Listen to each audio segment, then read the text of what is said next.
तुमसे एक बात पूछूं?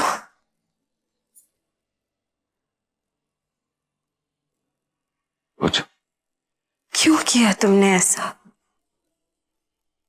तुमने मेरी जान बचाने के लिए अपनी जान खतरे में क्यों डाली?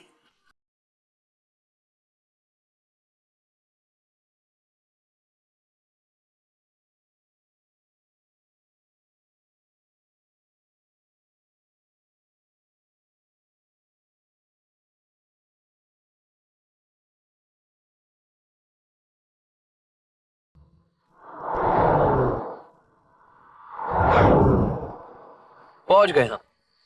कहाँ? यहाँ क्यों आए हम? अरे मामा, इतना पूछोगे तो देखोगे क्या? आ जाओ।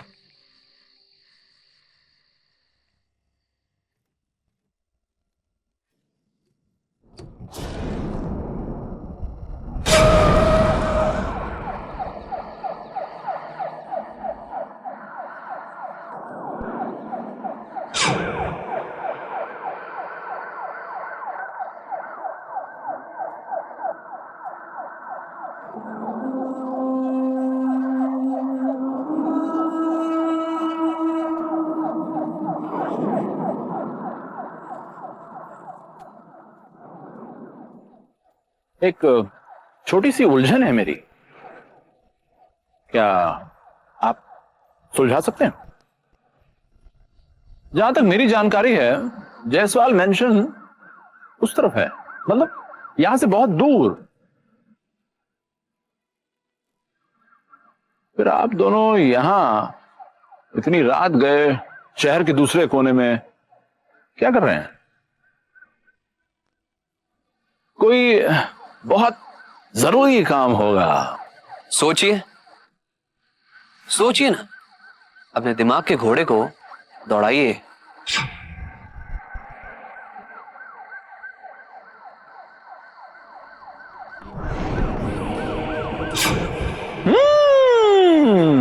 अब समझा। आप लोग कल की हेडलाइंस छपाने के लिए आए हैं? मशहूर बिजनेस टाइकून कबीर जायसवाल पर जानलेवा हमला। अज्ञात सूत्रों से पता चला है कि जान तो उनकी बच गई है, लेकिन हमलावर कौन था और किसने ये हमला करवाया, ये अभी तक पता नहीं चला। है ना? है ना? है ना? यही बात है ना?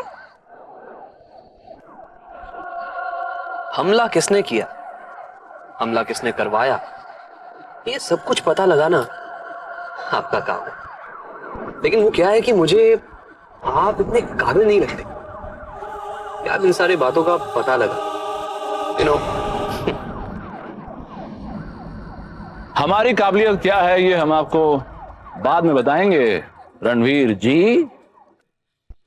अब अच्छे बच्चों की तरह आप घर जाइए, क्योंकि शहर में एक कातिल घूम रहा है। फिलहाल आप जैसे शरीफों का घर पर रहना ही ज्यादा बेहतर होगा। Good night.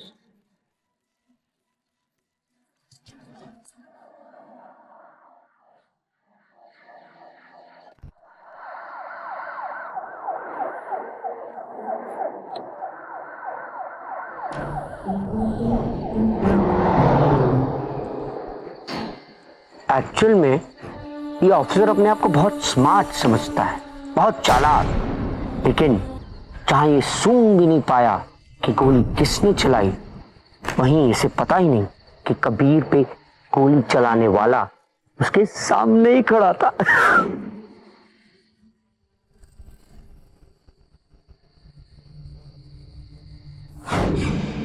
है ना कॉमेडी? उसे पता ही नहीं कि कबीर को मारने की सुपारी तुमने दी थी। नहीं तो मैंने कोई सुपारी नहीं दी। लेकिन तुमने ही तो कहा था कि तुम कुछ ऐसा करोगे कि दोनों की शादी ना हो पाए। नहीं मामा, बल्कि मुझे तो लगा कि इन सब में तुम्हारा हाथ है। मेरा? मैं और खून खराबा? मैं सिर्फ सोचने में विश्वास करता हूँ और उंगलियां पीटने में भी खुश रहता हूँ।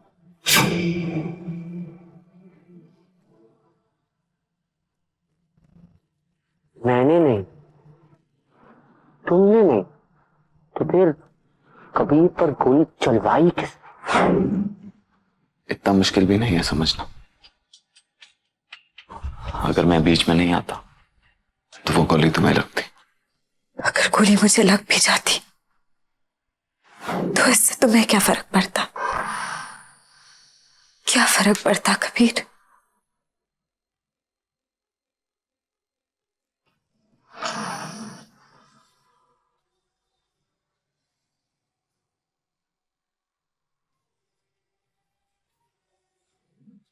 गोली तुम्हें लग जाती तो मेरे 900 करोड़ का क्या होता?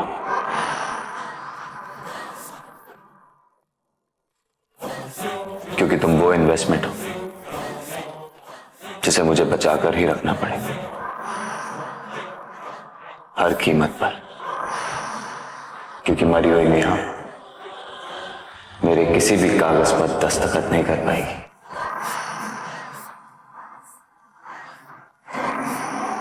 और एक पल के लिए तो मैं ये सोच बैठी थी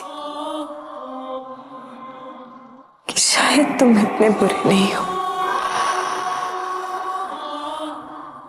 मुझे तुम्हारी समझदारी पर कभी शक नहीं था और आज यकीन हो गया है। 900 करोड़ बहुत होते हैं नेहा। इतने रुपयों के लिए इंसान मर भी सकता है, मार भी सकता है। और मुझे खुशी है कि तुम आगे भी इसमें मेरा साथ देना चाहती हो। और कोई ऑप्शन नहीं है मेरे पास।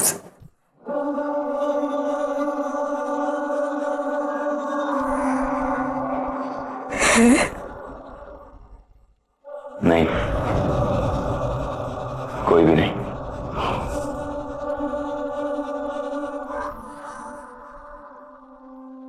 पर ये शादी तुम्हें रुकवानी ही पड़ेगी। मैंने पूरी तरह कोशिश की लेकिन कुछ नहीं हुआ। और अब ना ही मैं कुछ कर पाऊंगा। कुछ नहीं कर पाऊंगा।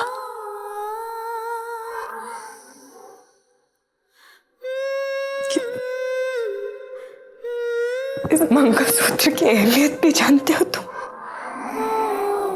इसका मतलब क्या होता है पता है तुम्हें? मैं तुमसे शादी कैसे कर सकती हूँ? वैसे ही जैसे तुम मेरे साथ एक कमरे में सोती हो।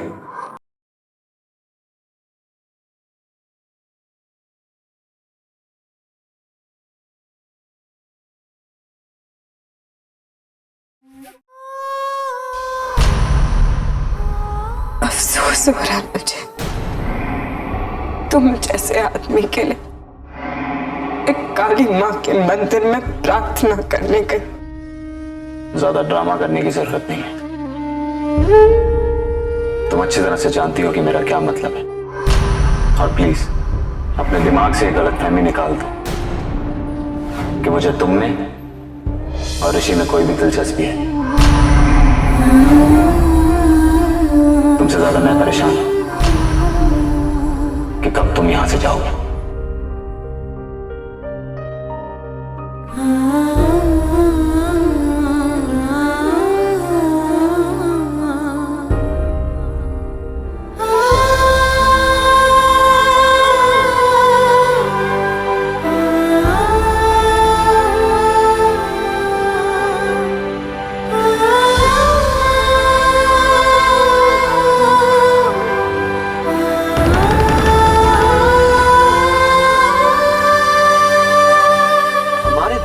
दुश्मन मेरा क्या लगा मामा? मुझे क्या पता तुम्हारे दुश्मन का दुश्मन कौन है? ओफो मामा, कभी ये नहीं सुना कि दुश्मन का दुश्मन दोस्त होता है? भांजे पहेलियां क्यों बुझा रहे हो? साफ साफ सीधे सीधे बताओ एक्चुअली बात क्या है? तो फिर ध्यान से सुनो मामा, कबीर और अदिति हमारे दुश्मन हैं, है ना? और हम उन्हें अपने रास्ते से हटाना चाहते हैं, ठीक है? लेकिन लेकिन कोई और भी है जो कबीर और अदिति का दुश्मन है और उन दोनों को अपने रास्ते से हटाना चाहता है।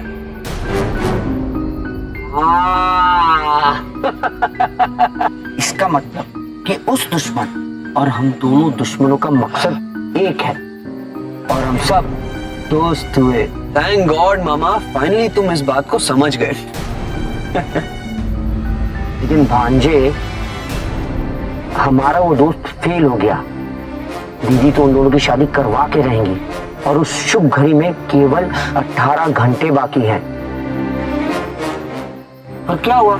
तुम्हारे पास वो धांसू सा प्लान था, उसके शुभारंभ का मुहूर्त कब का निकाला है तुमने? अब